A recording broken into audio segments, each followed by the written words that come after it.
Alan Peter Cayetano, si Mama Alan. Nagkataon lang sumunod siya kay Robin Padilla. Bakit Mama ang tawag mo kay Alan? Ewan ko, may nagbulong. Ano yung sabi ng mama? Ano yung sabi ng mama? Mama, ibig sabihin mama kasi may mama. bigote. Mama.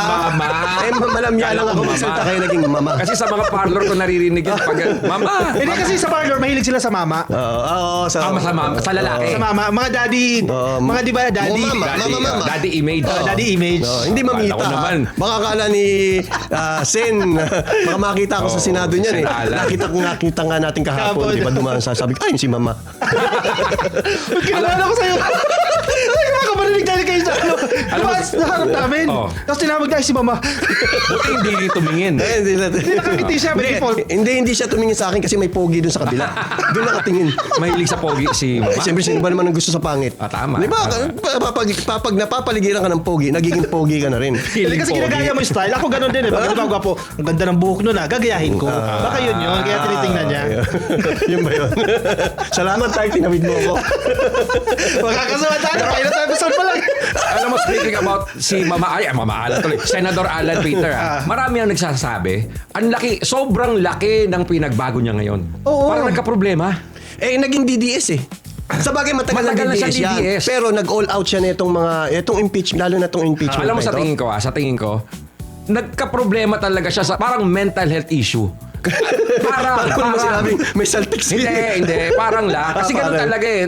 Normal lang yan eh. Kasi nga, di ba, ang tawag sa kanya ngayon, siya ang shortest Senate President. Correct.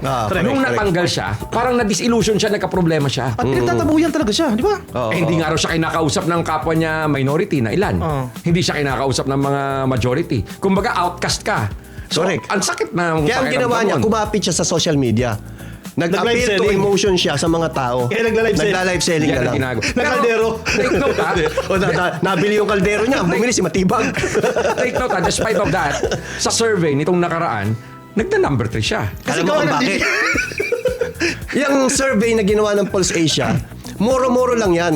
Biruin nyo, lahat ng tamad, lahat ng bobo, pumasok sa top 5. Tapos, alam nyo ba yung survey na yan? Yung ilan. Yung ilan. Oh. Yung survey na yan, ang tinanong lang dyan, 2,400 lang. Yun yung sample size. Yes. Kung tinanong yun, puro sa Mindanao. Pabor. Mga DDS. Ano din itong si Alan Peter Cayetano, tama kasi rin, ang laki ng pagbabago niya. Makikita mo, pati yung line of thinking niya kasi. Exactly. Iba. Kasi natatandaan ninyo yung bank secrecy law na sinusulong nila noon na mag-waiver tayo, pumirma tayo, buksan yung mga bank records natin. Correct. Ngayon, ayaw niya na pabuksan yung kay Sara. Ang pumirma nun, dalawa. Si Digong. Si Digong at saka si Cayetano. Pero ngayon, since na-involved na si Sara Duterte, ayaw na nila. Tingnan nyo, kung wala talagang itinatago yan, bakit hindi nila pabuksan? Di ba? Para sa taong bayan na lang. Hindi na para sa kanila. Kasi tingnan nyo, kung si Alan Peter Cayetano ang naging Senate President, ano na ang nangyari kay Sara? Wala na ang issue. Naloko na ang taong bayan. Correct. Tapos na. Absolto na. Yes! And isa pa, pansinin mo si Cayetano pag nagsalita, parang hinahamak niya yung mga kapwa senator judges niya. Yes. Kasi Tama. ako lawyer ako, nag-aral ako ng 4 years, dapat hindi ako makipagdebate sa hindi kapwa abogado. Naiinsulto sila Tito Soto na may daming mga nasasagasaan doon. Even si Robin Padilla, nanlulumo. Pero alam mo, kung sino ang mas magaling na abogado maliban kay Cayetano, mas magaling kay Cayetano? Sino? Si Marcoleta. Kasi naipakulong niya yung sarili niya eh. Diba? Ang galing niya abogado, akalain mo ba yung sarili mo ipakulong mo? Umamin ka sa katangahan mo. Bakit niya ginawa yun, no? Bakit niya ginawa yun? Kasi DDS. Hindi ba niya naisip na may incriminate niya yung sarili niya Correct. sa kanyang ginawa? Naging DDS nga kasi. Tanda mo, kapag may utak ka at naging DDS ka, nagiging bobo ka. Nagiging priority mo kasi yung poon. Yung poon mo. Yun ang nangyayari. Nawawala na yung logika, yung logika sa sarili mo. Correct. Yun ang nangyayari. Dati ang Pati gandang prinsipyo. tingin kay Marcoleta, ganun kataas eh. Yung nasa Congress pa siya. Oo.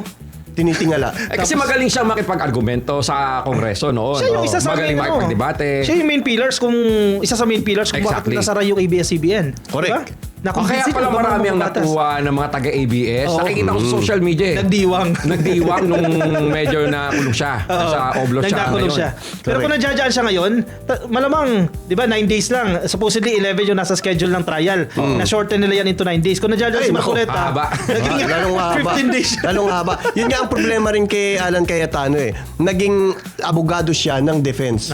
halata yung delaying tactics na ginagawa niya. Halatang halata. At saka isa siya sa tumutol na ilabas yung bank records ni Sara Duterte. Pero wala silang nagawa. Kasi at the end of the day, di ba, presiding officer pa rin magdidesisyon at nag-grant Sure. na yan. Nag-grant na yung subpoena na yan. Tingnan natin yung bank records kasi tama yung pinupunto doon ni Shell Jokno eh.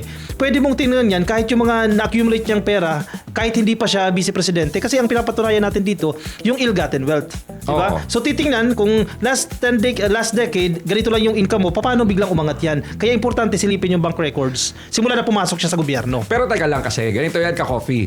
Yung bank records na yan, yung pinasubpoena pa lang yan Subpoena ang pa lang. pinag-uusapan. Correct. Kumbaga, nanalo ka pa lang sa first line. Correct. Ha? Pero kasi Correct. ang matinding usapan dyan, yung pagpapabukas ng records pag nasa Senado na, Senate na. yung mga records na yan. At yan ang matinding, sa tingin ko, sina Senator Alan Peter, Senator Pia, sina Robin. Mag-aabogado na yan. Sa tingin ko, ipaglalaban nila yan ng matindi Or yan. pahabain lang nila. I-delay yan. Susubukan nilang susubukan nilang harangin yan at sa tingin ko susubukan nilang magkaroon ng division of the house. Ewan ko lang ha kasi Botohan.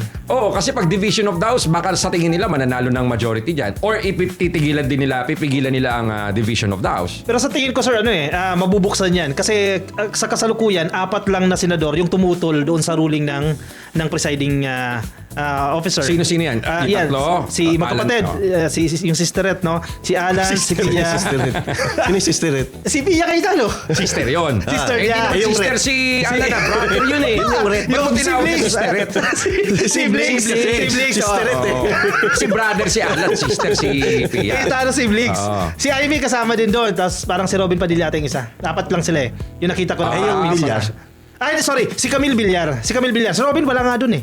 Hindi tumutol si Robin doon eh. Sa subpoena. Kasi subpoena pa lang naman yun. Pero kung titingnan mo si Camille at saka si Mark, wise din eh. Sige, maghiwalay tayo. Hiwalay, oh. Yung isa tututol, yung isa hindi. So, namamangka rin sila eh.